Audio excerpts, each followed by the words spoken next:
시청자 여러분 안녕하십니까? BTV 경기 뉴스 시작합니다.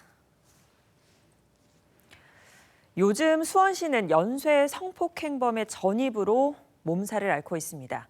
과거 여성을 10명이나 성폭행한 박병화가 화성시 봉담읍에서 수원시 인계동으로 거주지를 옮긴 건데요. 더구나 여성 62명이 살고 있는 주상 복합 건물로 이주해 지역사회에 비상이 걸렸습니다.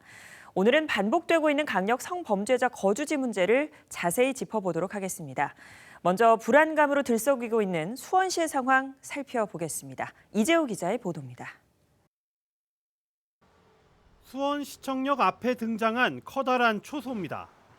박병화가 거주하고 있는 주상 복합 건물을 감시하기 위해 설치된 것으로 수원시가 고용한 청원경찰 2명이 상주하고 있습니다. 경찰 역시 삼엄한 경비를 펼치고 있습니다.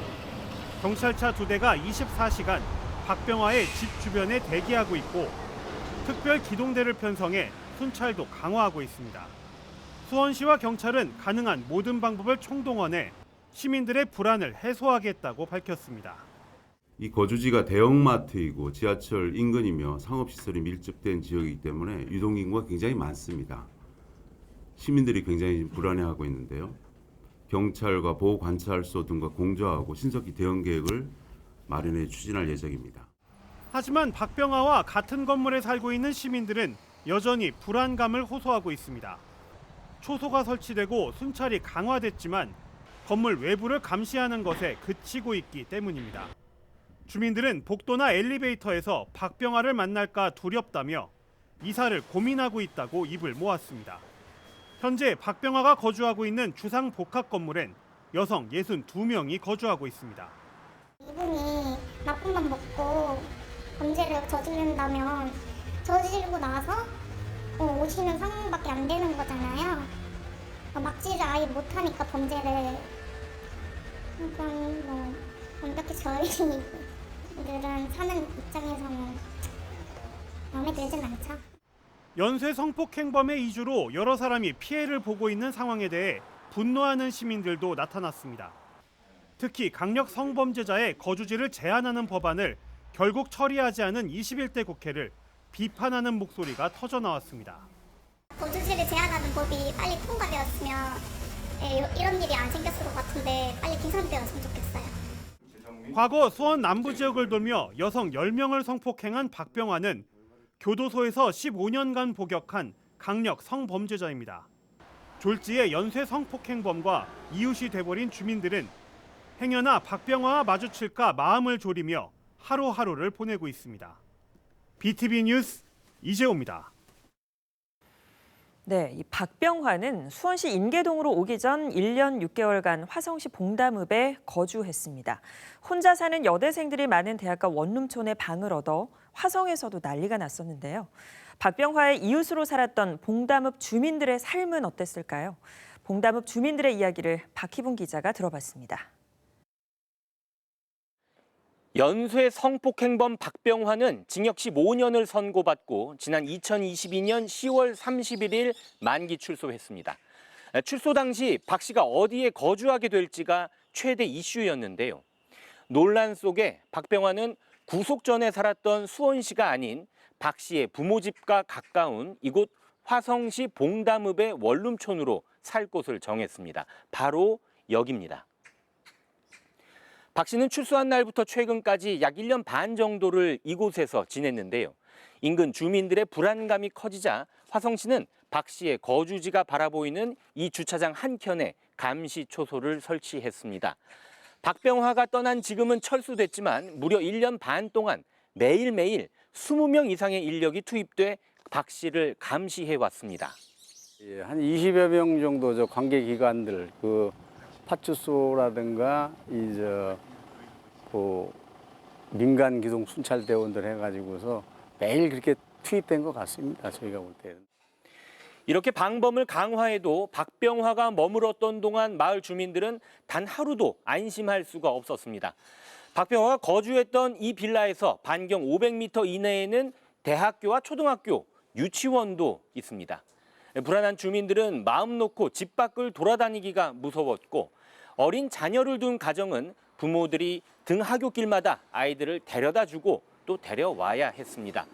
주민들이 자발적으로 구성한 방범대는 조를 이뤄가며 주야간을 가리지 않고 순찰을 돌았는데요.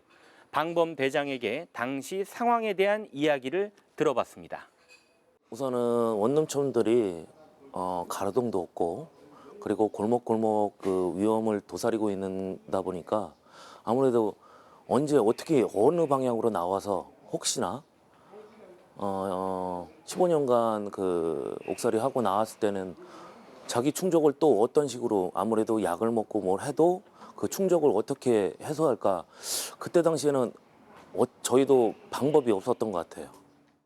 박병화가 살았던 빌라에서 골목을 따라 조금만 내려오면 바로 언덕 위에 대학교 후문이 보입니다. 도보로 불과 120m 남짓 거리밖에 안 됩니다. 때문에 이 일대는 대학가 최대 원룸촌이기도 합니다.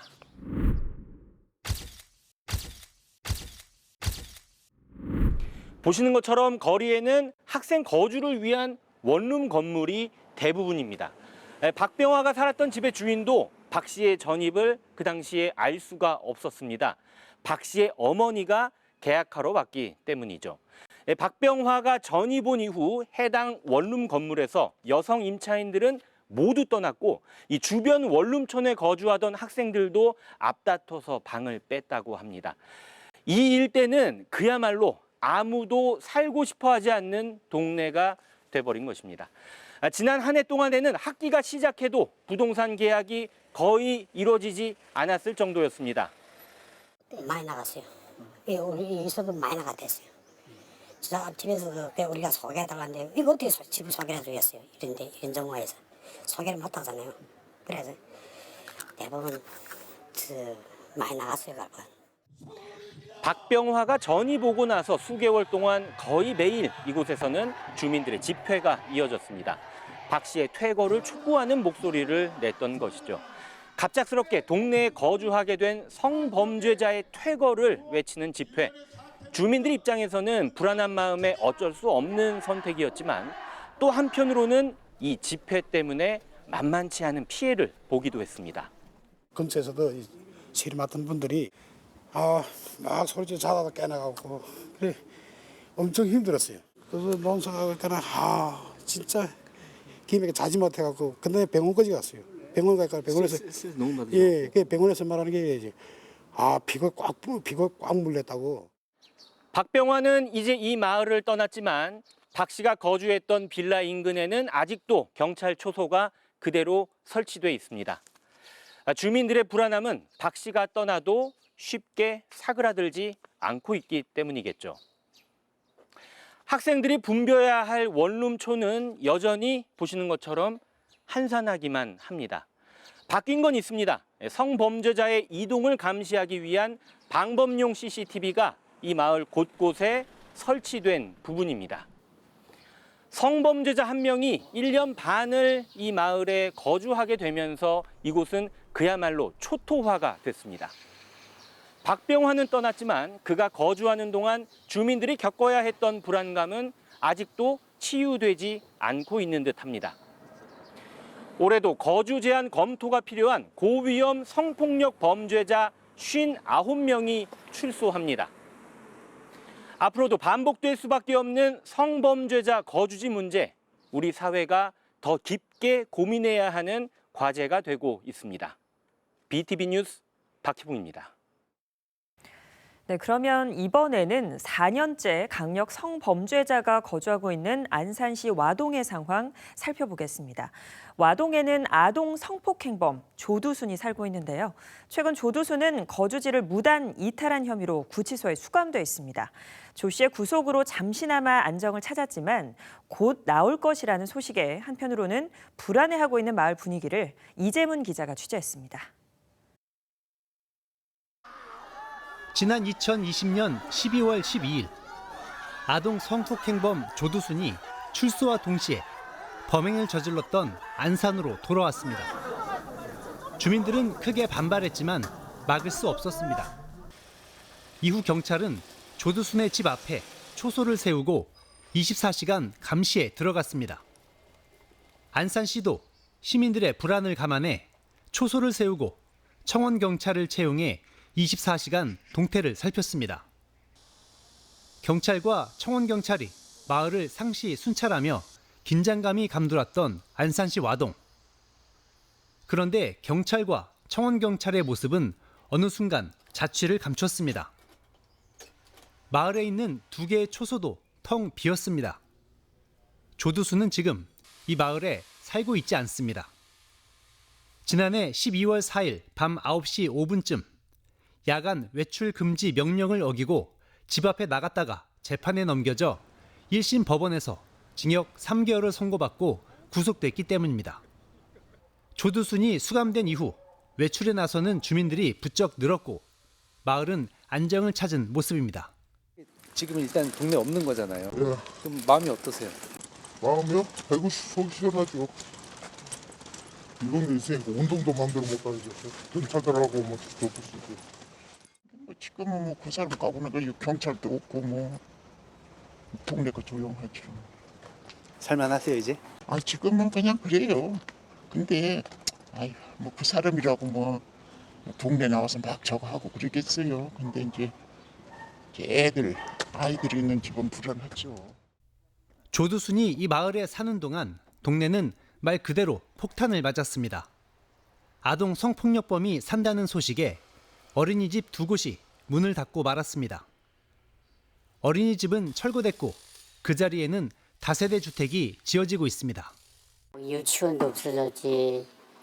또 아무래도 주민들이 불안한 거는 사실이죠. 조두순이 없는 이 마을의 평화는 그러나 잠시뿐. 1심 법원의 판결대로 3개월의 형량이 확정되면 조두순은 6월 중순에 출소합니다. 수감과 출소를 거듭하는 조두순. 주민들은 이해할 수 없다는 반응입니다.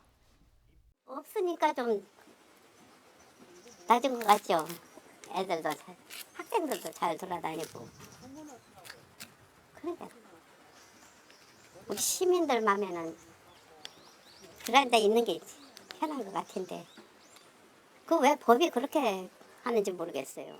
동네 사람들은 그러더라고. 그런 사람들이 이렇게 동네에다 두지 말고 어디 골짝 같은데 이런 데 하는 그런 데로 가서 다 이렇게 살게끔 하지 왜 동네에 이렇게 불안하게 하냐고 그런 말이 많아였어요. 안산시는 이달 말이나 다음 달 초부터 초소를 다시 운영하는 것으로 가닥을 잡고 경찰과 협의를 진행할 예정입니다. 주민들은 오는 11월 임대계약이 만료되면 조두순이 어디론가 떠나지 않을까 하는 기대감으로 버티고 있습니다. 올 11월이 4년 만기가 돼요. 세입자법 그런 게 있잖아요. 왜. 이 4년인데 그 서울에 저 건물주는 살고 있는데 아마 올해는 나간다 그러는데 모르겠어요. 그러면서도 똑같은 고통을 받게 될 다른 동네 주민들도 걱정입니다. 딴 데로 가게 되면은 거기들도 알 거 아니에요. 초소가 이게 앵겨지니까 이사 가기 전에 이사를 간다고 이제 잔금 날짜에 맞춰서 저걸 질 거란 말이에요. 그럼 그 동네 사람들이 가만히 있겠어요? 실제로 지난 2022년 11월 2년간의 임대계약 만기를 앞두고 안산의 다른 곳으로 이사를 가려 했던 조두순의 행적이 알려지면서 해당 지역 주민들의 반발로 이사는 실패했습니다. 조두순이 언제 출소할지, 다가오는 11월에 어디로 거처를 정하게 될지 주민들은 불안합니다. BTV 뉴스 이재문입니다. 네, 이렇게 보신 것처럼 어린이집도 폐원하고 주민들은 불안에 떨고 강력 성범죄자의 전입은 해당 지역에 폭탄이 떨어진 거나 다름없습니다. 해당 지자체는 주민들을 보호하기 위해 가능한 모든 대책을 동원하기 마련인데요. 24시간 범죄자를 감시하려면 적지 않은 예산이 투입된다고 합니다. 박병화가 살았던 화성시와 조두순이 거주 중인 안산시의 사례를 보며 강력 성범죄자 한 사람 때문에 얼마나 많은 혈세가 드는지 분석했습니다. 이재호 기자가 보도합니다. 7억 1,700만 원. 화성시 봉담읍에 거주했던 박병화를 감시하기 위해 1년 6개월간 화성시가 사용한 예산입니다. 이 중 80%가 넘는 5억 8천여만 원은 초소를 설치하고 운영하는 데 들어갔습니다.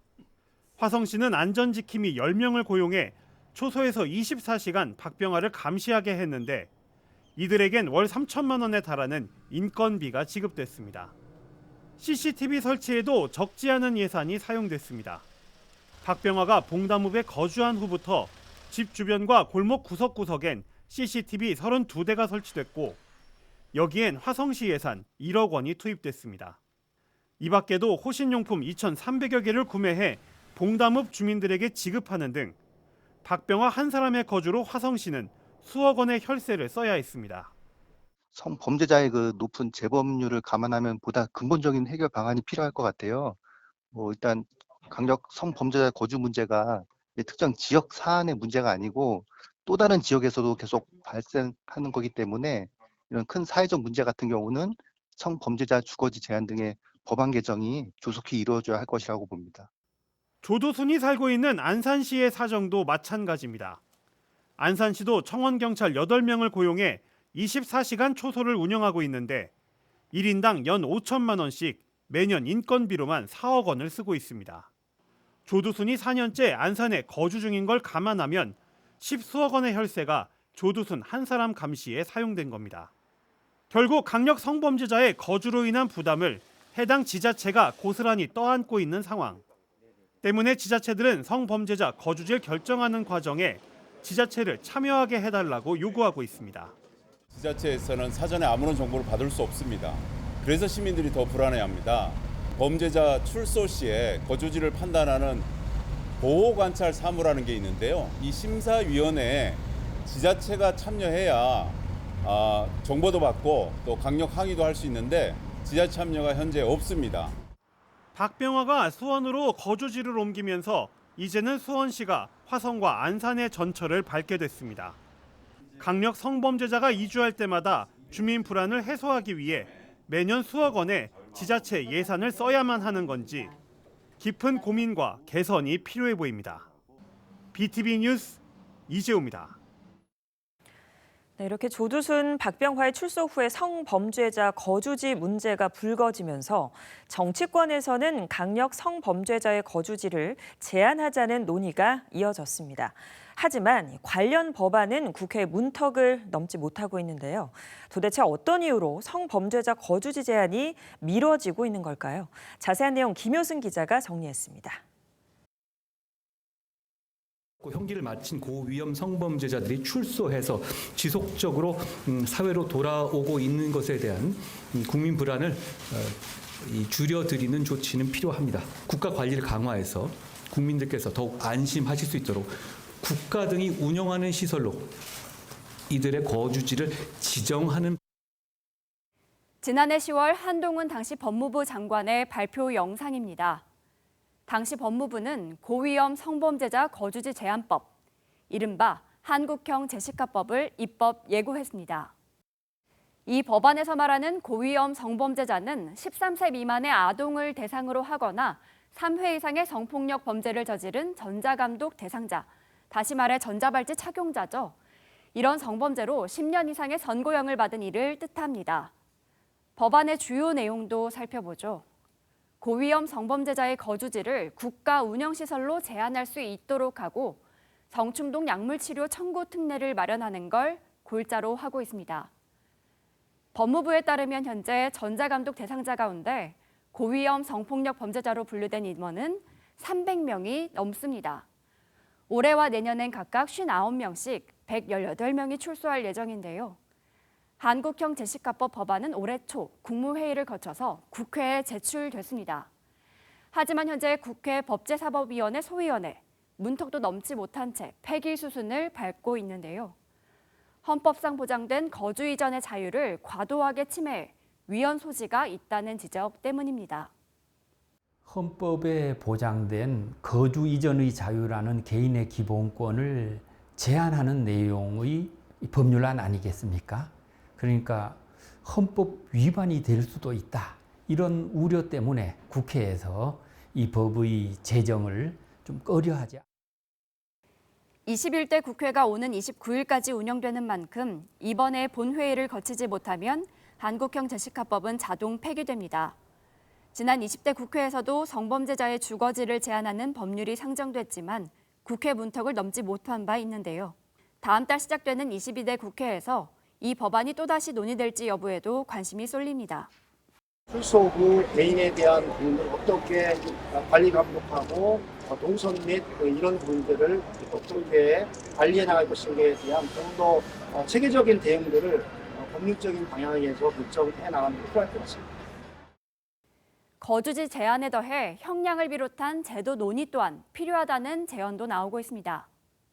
양형 기준의 일부 손질을 하는 것들, 보안 처분만으로 이게 이제 징역형이 늘어나는 건 아니거든요. 그렇기 때문에 기본적인 이 피해자가 뭐 5명 이상씩 굉장히 여러 명이 피해를 당하는 이런 고위험 성범죄 같은 경우에 아예 양형 기준을 추가한다거나 뭐 이런 노력들은 할 필요가 있다고 보입니다. 주거지 제한, 양형, 사형 제도까지 성범죄자를 대상으로 한 다양한 의견이 나오지만 찬반 논란 속 제도 입법으로까진 이어지지 않는 상황. 그러는 동안 한 해 60명에 가까운 고위험 성폭력 범죄자들이 우리들의 옆집으로 돌아오고 있습니다. BTV 뉴스 김효수입니다.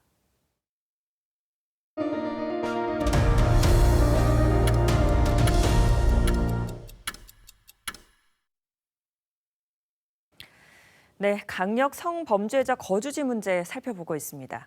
이들의 거주가 제한되지 않는 한 우리는 언제든지 성범죄자의 이웃이 될 수 있는데요.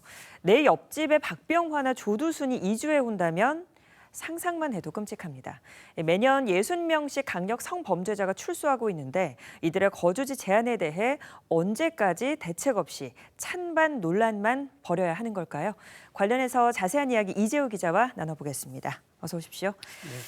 수원시나 경찰은 이 외출 여부나 동선 같은 거 좀 잘 파악을 하고 있나요? 안타깝게도 파악이 불가능한 상황이에요. 네. 그 박병화의 동선은 법무부 그리고 박병화의 전담 보호 관찰관이 있거든요. 네. 그 이제 양쪽만 이제 알 수 있고요.